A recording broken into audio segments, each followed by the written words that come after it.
So I want to talk a little bit about the peace, right? That we're all basically looking for in whatever we're seeking. So a good little example is this quiet forest. So you take a look at this. It's a very quiet place, not very many interferences.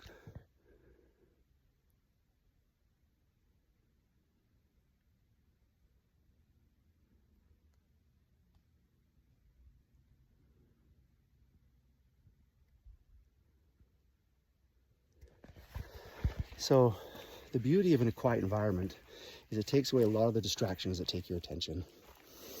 So being here, you can get into an externally quiet place.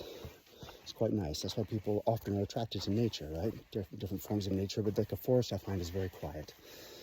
So then you still have to deal with your inner noise though, right? You still have your mind going and feelings going, emotions, things like this. So there's another level of noise to those things. So that's really the noise that you're trying to quiet. Because the external doesn't really matter that much, but being in an environment like this, it helps you notice the internal noise more easily. So that way you can learn to, in a sense, tame it. You're not going to tame it at all, actually, but it kind of gets tamed indirectly by you switching on into a witness to all of those feelings. So first you become aware of the feelings and the thoughts. That's the first level for internal quietness.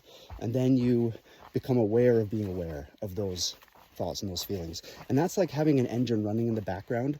Like to become aware of the feelings and becoming aware of them, that second step, it's like if you've ever had something running in the background like an engine, and it's loud and it's going on, and then all of a sudden it's normal and you don't really notice it anymore. And then a while passes, and then all of a sudden something turns it off, and then all of a sudden it's so quiet, right? Everything is just very quiet. Wow, it's quiet. You didn't realize how loud that thing was because it became normal. Now, when you become awake in a sense, when you become just alert to being aware of being aware, then it's like that engine going off all of a sudden, and the inner quietness is just vast.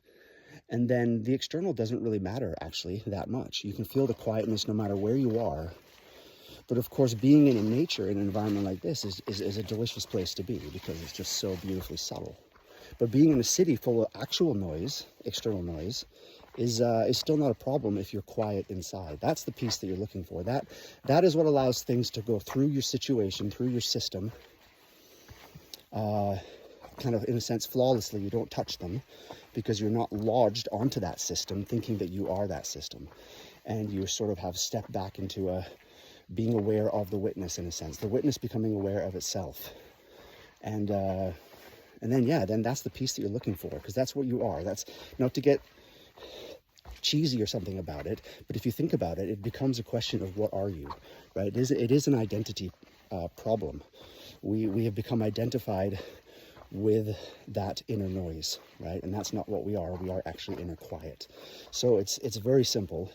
And then of course being quiet on the inside dramatically affects the interaction and alignment with the seeming outside of you, which really is a reflection of you. But that relationship refines, becomes pure, and becomes incredibly lovely.